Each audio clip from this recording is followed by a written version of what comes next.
Hi friends, it's Haya Grossberg, and I am here today to share with you a little pamphlet zine I wrote called 111 Things to Try Before Going on Psychiatric Drugs, and this is based on my most popular blog. So I'm going to share this whole zine with you right now, and I hope you'll enjoy it. I have two new domain names if you have trouble if you have trouble remembering the spelling of my name, hayagrossberg.com. My new domain names are medfree.life and medfree.solutions. So if you would like a copy of this to print out, you can email me via those domain names. They all go to the same site as my hayagrossberg.com, which is my website and blog. So it's a sunny day. I am filming this in my car, which is one of my alternatives to psychiatric drugs, is getting sunlight even when it's cold out. But I will start to share this book with you. A lot of people say psychiatric drugs are a last resort, or that everything else should be tried first. Even many doctors claim psychiatric drugs should only be a last resort if all other options have been exhausted. Really? Are people trying everything or even close? Some of these options might be prohibitive due to cost, beliefs, interest, or access, and that's why I'm sharing a long list. I made this long list of 111 things to try before psychiatric drugs. They can also be used when you're in withdrawal, some of them, and after coming off. And I also published a list of 120 things, which I added some that some of my readers had suggested on madinamerica.com. So if you want to look up 120 things to try before going on psychiatric drugs, you can check out the Mad in America blog. And if you Google that with my name, you'll find it. And back to Googling, if there's anything on this list that you don't know what it is, you can look it up and give yourself a chance by researching what these things are, because there are a lot of things out there other than psychiatric drugs that aren't advertised very well, that aren't very publicized, and we might just not know what they are or how they work. So you have your best chance at avoiding psychiatry, if you want to, by finding out about as many other things as possible and not discounting things just because they aren't advertised on TV, or you don't know what they are, or your friends don't know what they are, etc. But most of these things do require ongoing, regular practice. Some are self-explanatory, others require instruction or even medical advice. Some of these things won't work for you, but keep scrolling and a few will. If you're considering going on psych drugs or planning to come off or in the withdrawal process, here are some things that can help. Acupuncture. There can be group acupuncture and community acupuncture, which is usually more affordable, often around $15 to $20 per treatment. Some areas even have free group acupuncture. If you have that in your area, I would consider looking into that. Journaling. For me, that's like writing down my thoughts every day has been one of the key factors in keeping me out of the mental health system. Art. Whatever kind of art you are drawn to can help you to reframe your experiences so you no longer see them as a mental illness. Less refined sugar can help for some people. More protein, vegetables, and healthy fats. That's been helpful for me, especially. I learned early on that I have the constitution where I need to eat more healthy fats to help me sleep and reduce my anxiety and help me stay grounded. But that's just an example of the type of diet for me that's helpful, but it just points to researching nutrition and studying your own constitution, your own body, and learning as much as you can about what foods make you feel good. Massage can be, if you can't afford a professional massage, could be from a friend, a trade, or self-massage. There are some really good Ayurvedic practices, like doing a self-massage every day with sesame oil, especially in the winter, can be really helpful for calming anxiety and grounding. And then professional massage, if you can afford that, or if you enjoy that.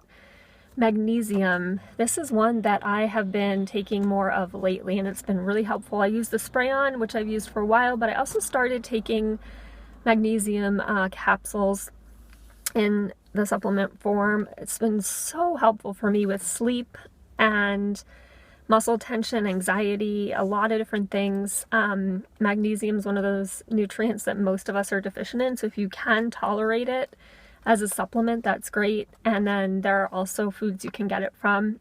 But if you have issues with digestion or absorption, you may need to take a supplement, and Epsom salt baths can also be helpful for magnesium absorption.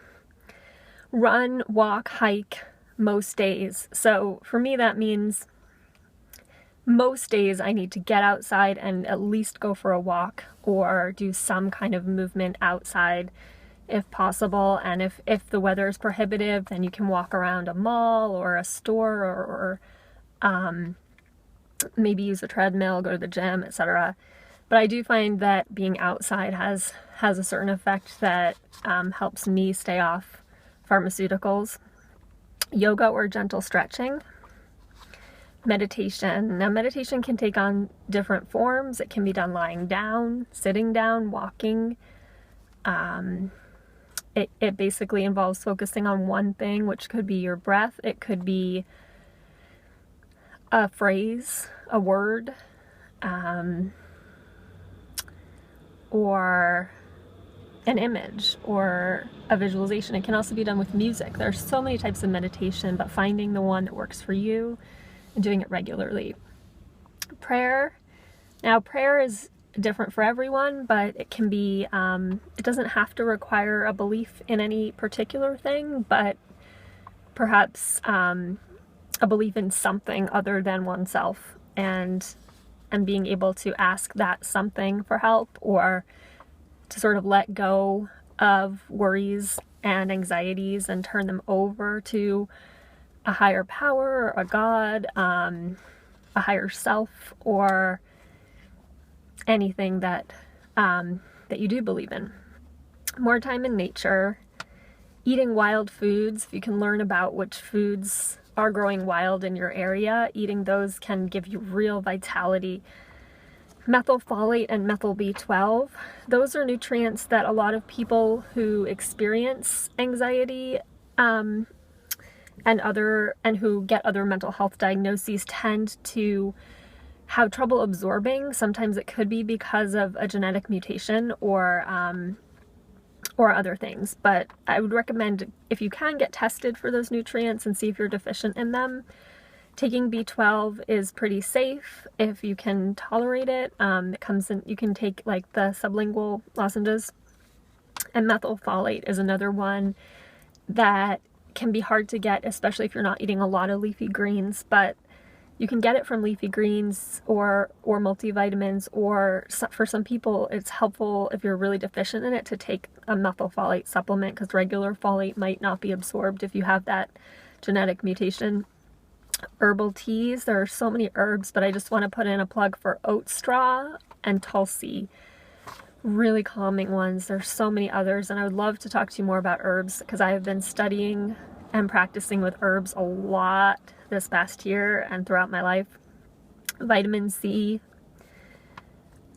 high quality food-based multivitamin, cod liver oil, flax seeds, chia seeds, bone broth, blogging, or finding some way to get your voice out there, whether it's through writing, speaking, making music, making videos, sharing your writing or art, all kinds of things like that. Peer counseling, some form of exchange with a back and forth with someone. Warm lines, I have a blog about that. You can look up on my website, and you can also look up all the warm lines in this country. There are phone lines you can call just to talk to someone. They're not crisis lines, and they're completely anonymous. You can give whatever name you want. You don't have to tell them your real name or anything about yourself. Starting a business with your talents. Probiotics. Eating organic food. Going to the beach, lake, river more. Getting into water. Baths can also be great. It's probably on this list somewhere, but especially being near natural water like the ocean, lake, or river. There are negative ions in the air that are really good for your state of mind, your breathing, your lungs, your whole being. Plants, having plants in your home, connecting with plants outside. more hugs or cuddling, music, tracking the lunar cycles. This has been really helpful for me, like being aware of if it's a new moon or a full moon, because those energies do affect us. So when it's a new moon, it's a time for resting. It's a time for beginning things after the new moon, going with the flow. And then the full moon is a time of celebration and completion and a lot more energy, high energy. You might have more trouble sleeping in the full moon. You might need to exercise more, have more social energy. And then if you're a menstruating female, tracking your own cycles and being aware where you are in your cycle and respecting that there are times when you need to rest and retreat more and times where you need to socialize and be more out there. Astrology. So astrology can also help with understanding and putting into perspective not just the lunar cycles, but all the planets and all the different, like not just the full moon and the new moon, but the other phases of the moon and the other placements can be really helpful to think about. And if you can have your own chart read, it can help you to see where you are in your cycles of experience in life. Tarot, which is something I offer to other people as a way of intuitively tapping into what's going on a deeper level. Getting tested for all vitamin and mineral deficiencies. You can ask whatever doctor you have access to test you, and hopefully your insurance will cover at least some tests. That can be really useful so that you're not just taking a whole bunch of vitamins or nutrients, but you know what you mostly need. Naturopathic advice. Some states have coverage for naturopathy through your insurance, and not all do. If you can afford it, it can be really helpful. Homeopathy helps some people. Flower essences can be really good for those who are very, very sensitive and need something that works on an energetic level and more subtly.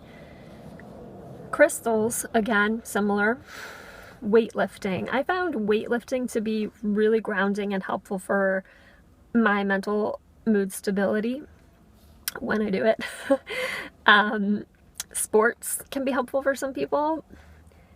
Dating, joining a woman's group, a men's group, a queer group, a group of people that you identify with that might be either a marginalized group or just a specific group that includes people of your identity, whether it's a gender identity or sexual identity or racial, cultural, whatever it may be, especially in the area where you feel oppressed or you feel like a minority, or you are.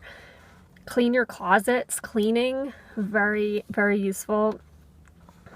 Hiring or asking somebody to help you with something you can't do yourself. This one's actually really hard for me, but very helpful. Peer support groups. Protests and activism can help to expand your sense of yourself and your struggles to a larger context. Helping others with your madness/genius. So whatever it is that has been labeled mentally ill or that you have been told needs to be medicated is a gift you can use to help others, and finding that and finding a way to use that. Traveling can be helpful. Sometimes it can be stressful, but there are times when traveling can help get us out of our ordinary state of mind and connect with something larger. Making more friends, spending more time with your friends. The world today can be isolating. A lot of us are behind our screens most of the time, but spending time with our friends in person or in community groups, or even just talking to strangers in person can be helpful. Spending more time alone and in quiet. That has always been really useful for me. Sometimes letting yourself stay in bed all day and let it be okay. Find people you can have a meltdown with. Meltdowns are very therapeutic, whether it's a counselor, a friend, a family member, even a stranger sometimes, especially if there's a world tragedy going on. Like, for example, the day after the election, I had a total meltdown with a whole bunch of strangers, and the fact that there was a national tragedy going on made it acceptable and made it comforting to me. Letting yourself have meltdowns when needed, even if it's by yourself, crying, yelling in a safe place, whatever you need to do to release pent-up energy. Screaming, sometimes I scream in the car, or just have total meltdowns where I cry for hours. Avoid psychiatrists and people who believe in the medical model when you're in a crisis, if possible.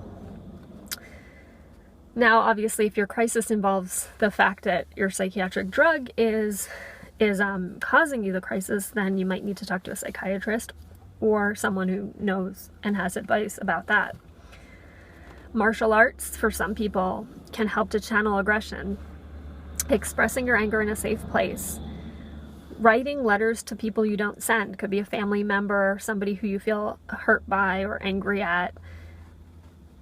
Find someone who will just listen without judging or giving advice. You may need to ask somebody to do that. Or if you have a friend or a counselor or someone who is already naturally good at that.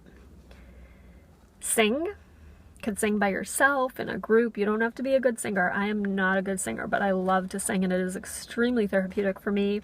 Dance, same thing. Could be alone, in a group. Doesn't have to be, you don't have to be good at it. Can go to ecstatic dance type events if those are in your area, like barefoot boogie type things, or maybe you enjoy more traditional dancing, whatever kind of dance. Dance has been shown to have a really positive effect on our health and make people live longer.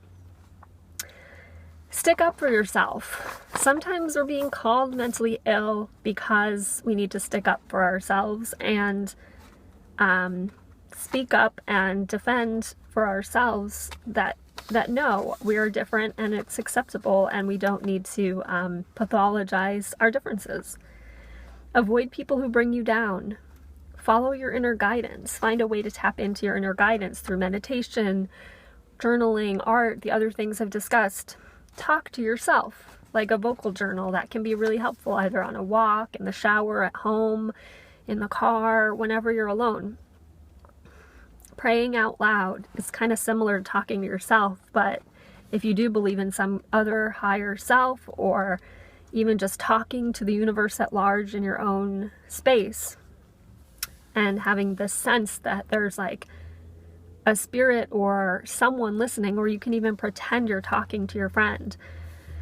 Vitamin D, if you're living in a place that doesn't get much sun in the winter, it can be helpful to take vitamin D supplements if you tolerate them. Avoid too much caffeine. Sometimes caffeine can be helpful, but taking too much can obviously create anxiety and insomnia. Limiting other addictions. Sex, masturbation can release anxiety and tension. Bare feet on the earth. Gardening, or spending time in a garden. Finding a rock bottom faith in your life. By the way, intermission, we're up to 75, so we're almost done here, sort of. I would like to take my friend's suggestion and put these into categories so that they're not quite so random, like maybe putting categories of specific types of things. So just giving you a heads up on like the next edition of this that hopefully will come out soon. But so we're at 75. Examining your beliefs, either on paper or out loud, alone or with a friend. Joining meetups or other groups. Playing games. I find playing games is really helpful for taking ourselves out of the pathology mindset, taking ourselves out of ourselves and our ordinary mindset where we're caught in like a loop. Playing games can help us change the patterns in our brains to start to do something different and to think about things differently so that other things seem possible. Theater can be a great way to act out different parts of ourselves safely, like acting out characters can be a way of channeling different parts of ourselves. Like, I'm not very good at expressing anger, so I used to love to play angry characters because it just gave me this chance to express anger without having to hurt anyone or make anyone feel bad. Self-trust. Never fully give your authority away to a psychiatrist, a doctor, a mental health professional, or anyone else. Speak publicly about something that can help others. If you're ready for that, that can be extremely therapeutic. Make videos to reach out to others. Find more support online through forums, social media, all the different ways, and see if you can bring those into a form like that feels the most real to you. So if you don't love to be online, maybe you can find people online and then talk to them on the phone, or then meet them in person. Or maybe you do love to communicate online, or through texting or messaging or Snapchat or whatever way you love. So yeah, make online friends into phone friends and in-person friends when you can. Connect with animals. It could be a pet, it could be wild animals. I love to connect with the deer that come into my backyard sometimes, or just watching birds. I love spiders when they come into my apartment. I love to connect with those, and mosquito eaters. I happen to be one who loves insects, but whatever kind of animals you love, you can connect with. Get more fresh air. Move somewhere where the weather suits you, if that's an option, if that's possible. I do also want to put a plug in for not moving too much. I'm one who's moved around quite a bit, and sometimes it can be useful to move somewhere with better weather, and sometimes it can be useful to just stay where you are and, you know, accepting the weather patterns as well. Not always easy. Do a fundraising campaign such as GoFundMe, Indiegogo, or Kickstarter to raise money for a project or your expenses. This can be a good way of feeling supported by your community and getting extra resources, even if you don't meet your full goal. Starting to get support from others if you have financial struggles can really help you to take a step up and move forward. Reach out more and ask for help directly from people who won't label or pathologize you. Start a support group if you can't find one that suits you in your area, or you can start one online. If you hear voices, listen to them. What is their message? Reconnect with old friends. Find friends who understand difficult times. So if you're spending all your time with people who have much easier lives than you, that might bring you down, but if you find people who've also had difficult times, it can normalize your experiences. Allow all feelings and mental states to exist. Be patient when possible. Accept uncertainty. Communicating with your loved ones who've passed on and see if they have a message for you. Talk to a psychic or communicate with other people who are psychic. That can be so healing for me since I'm psychic, to talk to other people who are psychic. It's like it elevates my consciousness and helps me relax and not feel like so alien. Lie on the earth if it's warm enough and ask it to hold your problems for you for a while. Stay hydrated, drinking enough water and other liquids. Take an Epsom salt, baking soda, or sea salt bath regularly. Use coconut oil on your body. It helps to detox heavy metals. Exfoliate your skin. Flossing regularly prevents blood stagnation, and it can really actually improve your mood. Unplug when you need to. You need to sometimes turn the phone off, turn it on airplane mode, turn the computer off, turn all the notifications off, and give yourself some space from that. Let yourself rest and sleep more when you need to.